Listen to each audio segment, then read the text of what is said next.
இன்னைக்கு நம்ம வீட்டுல ஆத்துல பிடிச்ச வெராமீன் குழம்பு, வெராமீன் வறுவல் தாங்க. ஆத்துல தண்ணி வந்தாலே மீன் பிடிக்கிறதுக்காகவே ஆத்துக்கு நாங்கெல்லாம் ஓடிடுவோம். ஆத்து தண்ணியில கொறவை, கெண்டை, கெளுத்தி, உளுவை, நண்டு, நத்தை எல்லாமே வருங்க. அந்த குட்டி குட்டி மீனை கூட விடுறதில்ல. எதெல்லாம் கிடைக்குதோ அதெல்லாம் நாங்க பிடிச்சிருவோம். இவர் என்ன பண்ணுவாருன்னா நைட்ல தாங்க மீன் பிடிக்க போவாரு. நிறைய வாட்டி வந்து கொறவை, கெண்டை, கெளுத்தி இந்த மாதிரி மீன் தான் கிடைக்கும். எப்பயாவது ஒரு வாட்டி தான் நமக்கு வெராமீன் கிடைக்கும். இன்னைக்கு இவருக்கு லக் இருந்திருக்கு போல, நல்லா வெராமீனாவே கிடைச்சிருக்கு. எந்த வேலை இருந்தாலும் அந்த வேலையெல்லாம் அப்படியே போட்டுட்டு முதல்ல குழம்பு வைக்கிற வேலை தாங்க எனக்கு. முதல்ல இந்த மீனெல்லாம் ஆஞ்சி நல்லா சுத்தம் பண்ணி அவங்க தான் கொடுத்துருவாங்க. எனக்கு அவ்வளோ அது தெரியாது. வறுக்கிற மீனுக்கு மசாலாவை தடவி நல்லா ஊற போட்டுட்டோம்னா அது மட்டுக்கும் ஊறிட்டு இருக்குங்க. நல்லா 1 மணி நேரம் 1.5 மணி நேரம் ஊறிச்சுன்னா செம்ம டேஸ்டா இருக்குங்க.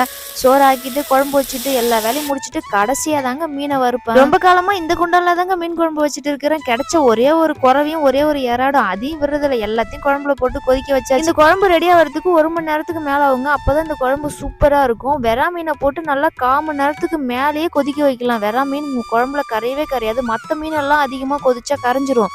இந்த மீன் மட்டும் அப்படியே கிடக்கும். யாராவது ஆத்துல மீன் பிடிச்சி குழம்பு வச்சு சாப்பிட்ருக்கீங்களா? கமெண்ட்ல சொல்லுங்க. கிடைச்சது 5 நண்டு தான். அதையும் விடல அம்மியில வச்சு பஞ்சு ஆக்கி அதையும் கொதிக்க வச்சாச்சு. நண்டு ரசம், நண்டு சூப்பு, ஏதோ ஒரு பேர் நம்மளே வச்சுக்க வேண்டியது. நம்ம வானல்ல எண்ணெய் ஊற்றி மீன் பொரிச்சோம்னா கொஞ்சம் சட்டுனா பொரிச்சு எடுத்துடலாம். இந்த தோசைக்கல்ல மீன் பொரிக்கிறதுக்கு கொஞ்சம் பொறுமை தேவைங்க. நல்லா விறகடுப்புல நெருப்பு நல்லா கடந்துச்சுன்னா அப்படியே அதிலே தோசைக்கல்ல நல்லா சூடு ஏறிடும். நம்ம மீன் பொரிக்கும் போது மீன் வந்து கருகாம சூப்பரா வரும். அதனால கம்மியா வச்சு பொரிச்சு எடுக்கணும். நான் ஒரு மீன் பொரிச்சு எடுக்கிறதுக்கு 1/4 மணி நேரம் ஆயிடுச்சு. மீன் மட்டும் உயிரோட இருந்து வாய் பேசுற மாதிரி இருந்தா நீ பொரிச்ச வரைக்கும் போதுன்னு அதுவே ஏஞ்சி ஓடிடுங்க. அந்த மீனை கவுத்து போட்டு பெரட்டி போட்டு நிமித்து போட்டு வாயை கவுத்து வச்சு அந்த மாதிரிலாம் பொரிச்சு எடுக்கிறதுக்கு 1/4 மணி நேரத்துக்கு மேலே ஆகிடும். அப்போதான் மீன் நல்லா உள்ளே வெந்திருக்கும்.